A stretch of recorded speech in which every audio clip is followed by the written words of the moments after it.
नमस्कार, मैं हूं आपके साथ मयंक। आज 7 तारीख है और देखिए बहुत बड़ी खबर आ रही है। ईरान ने स्ट्रेट ऑफ हॉर्मुज में 2 जहाज़ों को मिसाइल से निशाना बनाया है और 2 जहाज़ों को सीधा मिसाइल से हिट किया है। बेहद अहम खबर। और ये सब कुछ कब हो रहा है? जब अली खामनेई साहब के जनाजे की तमाम रस्में अदा की जा रही हैं।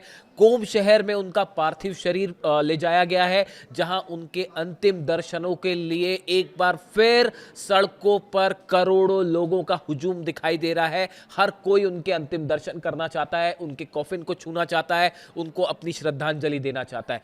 इस बीच में देखिए, मैंने आपको पिछले 2 वीडियोस में इस बात को बताया था कि हॉर्मुज में तनाव बढ़ रहा है। तमाम लोगों का शायद यह मानना था कि अभी जनाजे की प्रोसेस जारी है, इस बीच में किसी तरह का कोई हमला नहीं होगा या ईरान की तरफ से कोई एक्शन देखने को नहीं मिलेगा। लेकिन मैंने आपको बार बार ये बात कही कि स्ट्रेट ऑफ हॉर्मुज में स्पेशल कमांडोज तैनात कर दिए गए हैं, मिसाइल्स तैनात हैं और तनाव देखने को मिल रहा है और कभी भी कुछ हो सकता है। और देखिए, वही बात निकल के सामने आई। ओमान के पास 2 जहाजों को आईआरजीसी ने हिट किया है। जो खबरें हैं, ओमान के पास से गुजर रहे तेल टैंकर को देखिए, इसमें से एक ऑयल टैंकर था और एक कमर्शियल शिप था। अब देखिए, गौर करने वाली बात यह है कि ये दोनों चीजें, एक ऑयल टैंकर और एक कमर्शियल शिप, ये स्ट्रेट ऑफ हॉर्मुज को पार करने की कोशिश कहां से कर रहे थे? ओमान के पास से। यानी कि उस रास्ते से जो अमेरिका ने बनाया है, एक नया रास्ता खोजने की बात कही जा रही है। और वो ओमान के पास से क्रॉस करने की कोशिश कर रहे थे, जिसको लेकर बार बार ईरान की तरफ से मना किया गया कि अगर आप जहाजों को यहां से ले जाना चाहते हैं तो आईआरजीसी की जानकारी के साथ ही लेकर जाएं। ईरान की परमिशन के बिना किसी जहाज को निकालने की कोशिश ना की जाए। ईरान ने हर बार यह कहा कि केशम आइलैंड के पास से होते हुए जो रूट पहले से चला आ रहा है, इसी को फॉलो किया जाए, यहां से जहाज निकाले जाए। लेकिन एक बार फिर चोरी छुपे अमेरिका ने ओमान के पास से जहाज निकालने की कोशिश की। और यह भी बताया जा रहा है कि अमेरिका के 2 जहाज इन टैंकर्स को और इस कमर्शियल शिप को सुरक्षा भी प्रदान कर रहे थे और उसे बिना ईरान की जानकारी के निकालने की कोशिश थी। नतीजा यह हुआ, आईआरजीसी की तरफ से मिसाइल्स दागी की गई। और देखिए, ये ड्रोन अटैक नहीं था, बताया जा रहा है ये अबू मेहदी मिसाइल्स थी जो फायर की गई, या फिर इससे रिलेटेड क्या अंडर वाटर ड्रोन था, खुलासा अगले वीडियो में मैं करूंगा। लेकिन ये मिसाइल अटैक था, ये शाहिद 136 से हिट नहीं किया गया, ये मिसाइल अटैक था और दोनों ही जहाज़ों को सीधा हिट किया गया। अमेरिका के जहाज़ कुछ नहीं कर पाए और ऑयल टैंकर और कमर्शियल जहाज़ जो है, दोनों धू धू कर जल रहे हैं, दोनों में आग लग गई। 2 अमेरिकी अधिकारियों ने बताया कि ईरान की आईआरजीसी ने हॉर्मुज स्ट्रेट में कमर्शियल जहाज़ों पर 2 मिसाइलें दागी। यह ऑयल टैंकर और कमर्शियल जहाज़ जो है उस मिसाइलों की चपेट में आए और दोनों जहाज़ों को बड़ा नुकसान पहुंचा है। ये जानकारी जो है वो अमेरिका के अधिकारियों की तरफ से दी गई है। अब देखिए, गौर करने वाली बात क्या है, अमेरिका की तरफ से लगातार ये कोशिश हो रही है कि किसी तरह से स्ट्रेट ऑफ हॉर्मुज में जिस एरिया में माइंस बिछी हुई हैं, देखिए जो रास्ता खुला हुआ है वो केशम आइलैंड के पास से है, यानी ईरान के पास से हुए क्रॉस करना होगा स्ट्रेट ऑफ हॉर्मुज को, ये बात ईरान कह रहा है। बीच में माइंस बिछी हुई है। दूसरा रास्ता जो ओमान के पास का है, अमेरिका की कोशिश ये है, देखिए अमेरिका इस बात को समझ चुका है कि जो माइंस बिछी हुई है वो उसको नहीं हटाया जा सकता।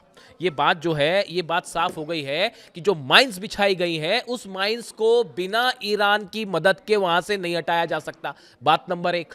बात नंबर 2 ये है कि ये जो माइंस है, इसको हटाने के लिए अगर अमेरिका ने किसी तरह की कोशिश की या जापान की मदद से, जो शिप वहां से आया था उसकी मदद से, या यूरोप की मदद से किसी तरह की कोशिश की गई, तो यह हॉर्मुज में सीधा जंगी हालात पैदा कर देगा। फ्रांस और यूएई की तरफ से भी इस तरह की बात आई, उसको भी ईरान ने खारिज कर दिया कि कोई दूसरा जहाज हम यहां नहीं आने देंगे और ये माइंस अगर हटाना है तो हम हटाएंगे। मैं आपको पहले भी ये कह चुका हूं कि जिस दिन हॉर्मुज से माइंस हटी, ये बात को ईरान भी अच्छी तरह से समझता है। मैं फिर से रिपीट करूं आपको, देखिए ये कुछ वॉर स्ट्रेटेजीज होती है जिसको आप समझ सकते हैं, उसको ये आप थोड़ा सा अगर अध्ययन करें तो इस बात को समझेंगे कि अगर ईरान ने माइंस हटाई स्ट्रेट ऑफ हॉर्मुज से, अमेरिका मौका ही नहीं देगा, फौरन हमले हो जाएंगे। इसलिए अमेरिका का पहला मकसद, इस एमओयू का एक बड़ा मकसद यह है कि किसी तरह से स्ट्रेट ऑफ हॉर्मुज से माइंस हट जाए। अमेरिका के डिस्ट्रॉयर्स तैयार हैं, 17 के 17 डिस्ट्रॉयर्स जो वहां गए थे वो आसपास मौजूद हैं। जिनसे कभी भी स्ट्राइक हो सकती है। और ईरान चूंकि जो है आईआरजीसी इस बात को लेकर अलर्ट है। वो मैंने आपको पहले ही बताया कि पूरे ईरान की मिलिट्री जो है वो अली खामनेई साहब के दिखाए हुए रास्ते पे ही चल रही है, तो वो इतनी आसानी से तो माइंस हटाएंगे नहीं। वो हमेशा एक कदम आगे रहे। अली खामनेई साहब अमेरिका के हर राष्ट्रपति से कई कदम आगे चले, इसीलिए 6 राष्ट्रपति मिलकर उनको नहीं झुका पाए। और अब जब उनकी शहादत भी हुई है तो शहादत ने पूरे ईरान को एकजुट कर दिया है। ईरान को नहीं, पूरी दुनिया को एकजुट कर दिया है। हिंदुस्तान में देखिए आज किस तरह से दुआएं मांगी जा रही हैं अली खामनेई साहब के लिए। पूरे एशिया में देखिए, यूरोप में देखिए, अमेरिका तक में देखिए आप। और ये कहा जा रहा है कि अली खामनेई साहब जो है उनके दिखाए रास्ते पर आगे चलना चाहिए। हम ईरान के राष्ट्रपति जो शायद एमओयू के पक्ष में है या थोड़ा सॉफ्ट कॉर्नर रखते हैं और इस तरह से कि बातचीत से हल हो, पेजेश्कियान साहब, अब वो भी इस बात को कह रहे हैं कि अली खामनेई साहब के दिखाए रास्ते पर ही हम आगे बढ़ेंगे और ईरान के सम्मान और आत्मसम्मान के साथ किसी तरह का कोई समझौता नहीं होगा। और बाकी के जो बयान आ रहे हैं वो बयान तो ईरान की तरफ से आ ही गए हैं। जो ईरान के सुप्रीम नेशनल सिक्योरिटी काउंसिल के सेक्रेटरी हैं मोहम्मद बागिर जोलकद्र, उनकी तरफ से डोनाल्ड ट्रंप को सीधा कहा गया। मैं बताऊंगा आपको डोनाल्ड ट्रंप ने क्या धमकी दी। उसके बाद उनकी तरफ से जवाब आया कि ईरान के लोगों से रिस्पेक्ट के साथ बात करिए, अदरवाइज हमको दूसरे तरीके से भी जो है जवाब देना आता है। ये सुप्रीम लीडर के जो सेक्रेटरी हैं उनकी तरफ से ये बयान आया है। अली लारीजानी साहब की शहादत के बाद जो नए सचिव बने हैं सिक्योरिटी काउंसिल के, national supreme security council Iran की, उनकी तरफ से बयान आया है। और जो ईरान की सेना के जो प्रमुख हैं वो लगातार ये बात को कह रहे हैं कि आमिर हातमी साहब कह रहे हैं कि हम जो है अली खामनेई साहब के हत्यारों का जहन्नुम तक पीछा करेंगे।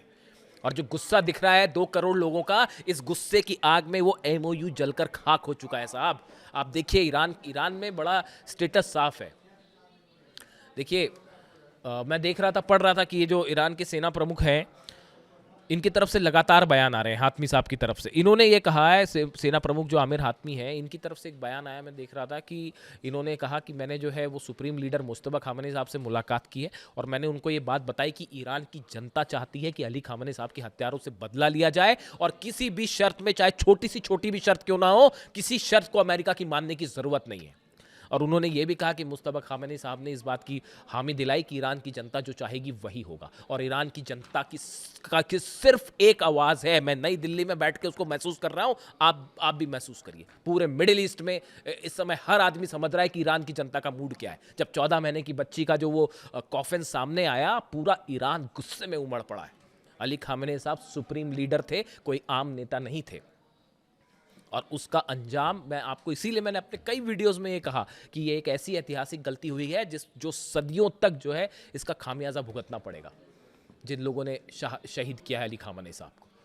अब नतीजा ये है कि ईरान के तमाम नेता जो हैं वो इस तरह के बयान दे रहे हैं और वो इस बात को बता रहे हैं कि डील वील वाली बात जो है वो सब हवा हवाई हो गई है। अब इसके बीच में देखिए डोनाल्ड ट्रंप के बयान, ये बड़े अहम बयान हैं जो कुछ इशारा कर रहे हैं। डोनाल्ड ट्रंप के साथ समस्या ये है कि वो हर बात बोल जाते हैं, इसीलिए कई लोग उनको कहते हैं कि बड़े बड़बोले नेता हैं और क्या बोल जाते हैं उन्हें खुद भी नहीं पता होता। ऐसे कई एक्सपर्ट इस तरह की बात करते हैं। देखिए ट्रंप का बयान, we are going to win one way और द अनदर। वो क्या है कि हम किसी ना किसी तरह से तो जीत हमारी होगी।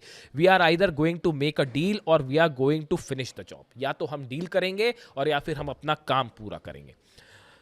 इसके साथ ही ये कह रहे हैं we can knock out their energy supply. अगर डील नहीं होती है तो उन्होंने कहा कि we can knock down their bridges in 1 hour. हम 1 घंटे में उनके ब्रिजेस उड़ा देंगे। ईरान के लिए कह रहे हैं we can knock out their energy supply. हम उनकी एनर्जी सप्लाई खत्म कर देंगे।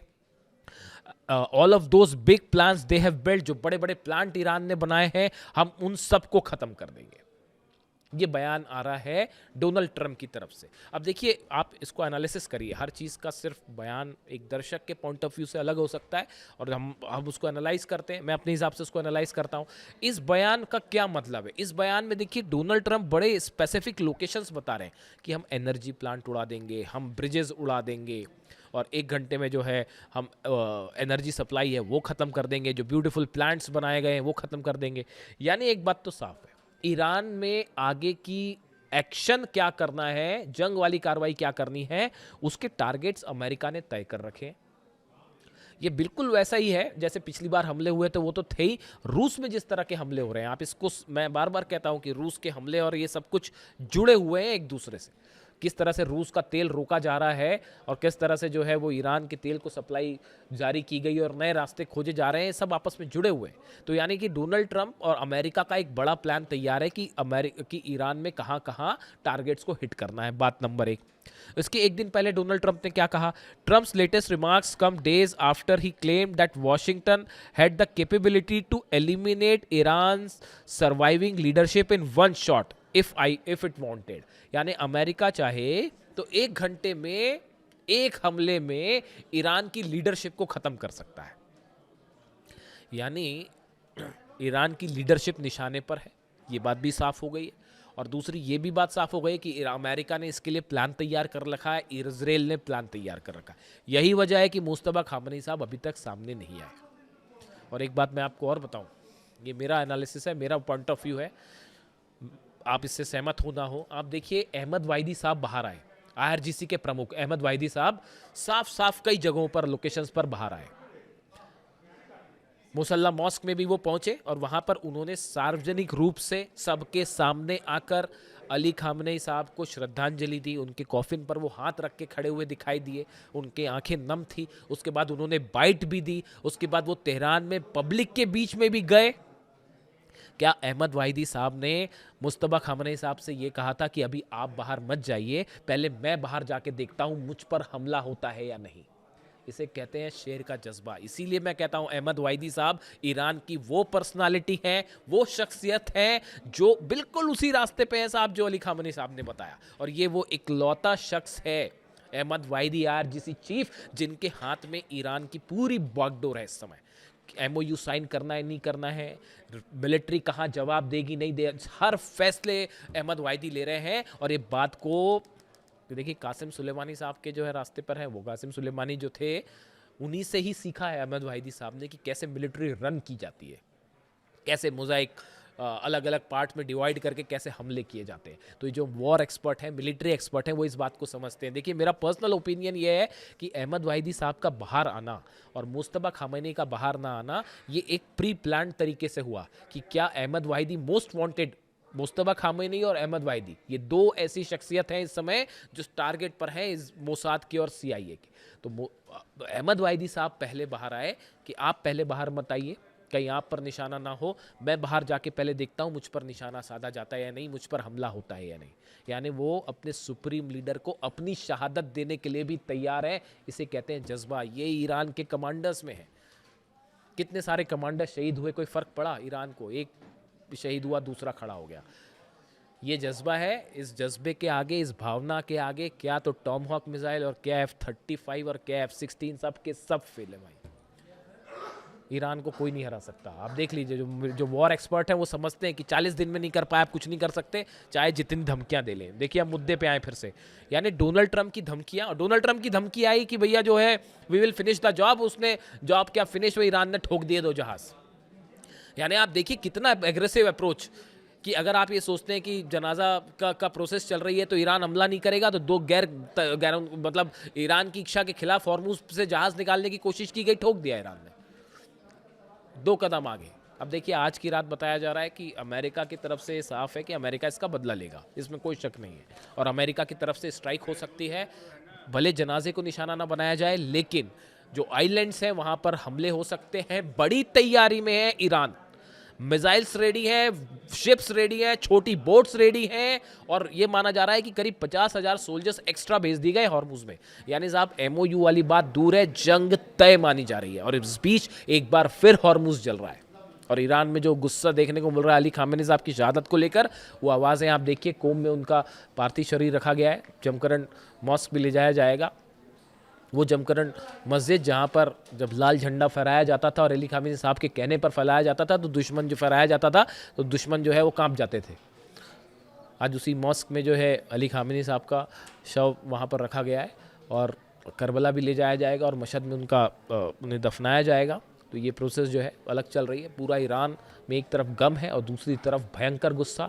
ये इशारा कर रहा है कि एक बड़ी जंग शायद शुरू ही हो चुकी है। जो भी अपडेट होगा आप तक पहुँचाऊँगा। Thank you so much.